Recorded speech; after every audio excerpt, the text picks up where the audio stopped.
Georgia Tann kidnapped and then sold an estimated 5,000 babies between 1924 and 1950. 5,000.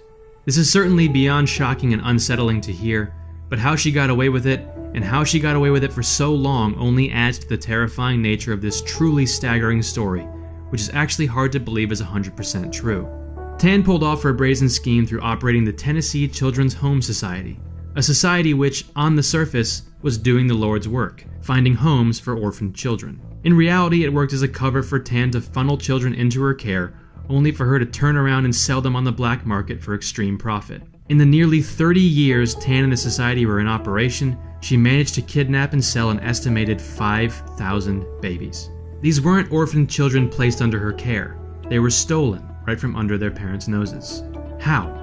How could anyone get away with kidnapping and selling children for nearly 30 years right here in America? She did it with help from friends in high places.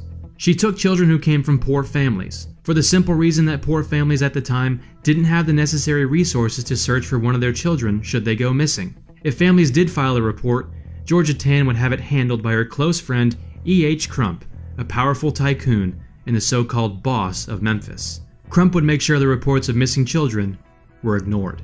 She also had an elaborate system for taking newborn babies from hospitals and mental wards, bribing doctors and nurses to help protect the children, and then tell their unsuspecting parents that their baby was stillborn. Tann would take off with the baby, with the child's parents believing their newborn to be deceased. She even had a system for snatching children right off the street. She took children from churches or daycare centers while they played with their friends. They'd end up in the arms of a uniformed social worker under Tann's employ, and they'd never be seen by their birth parents again. Once the children were under her care, and their parents were none the wiser, Tann would wipe their identities and sell them to couples looking to adopt, leaving them completely in the dark about where the child came from by falsifying or destroying their documents. Tann pocketed millions of dollars selling children to out-of-state couples, charging a $5,000 premium on out-of-state adoptions. Almost 90% of her sales, which in this context, sales is a truly disgusting word, went to wealthy couples in New York and Los Angeles who could afford the steep pricing of Tann's services, including actress Joan Crawford, who adopted her twin daughters from Tann. It should be noted none of the adoptive parents had any chance to suspect what they were doing was wrong. On its face, Tann's operation was a legitimate adoption agency. Of course, simply adopting a baby and then never having questions about where that child came from isn't possible. But if the adoptive parents ever questioned Tann about issues that arose, things like missing birth certificates or clearly falsified medical histories, Tann had an answer.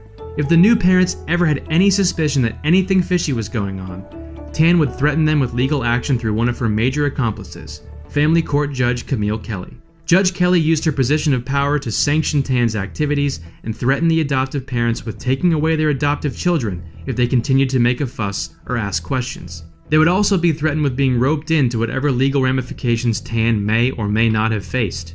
I mean, they did use her services, so technically they were involved in an illegal enterprise themselves. And here was a judge telling them they were complicit. Needless to say, this blackmail coming from the US judicial system itself made a lot of folks go quiet.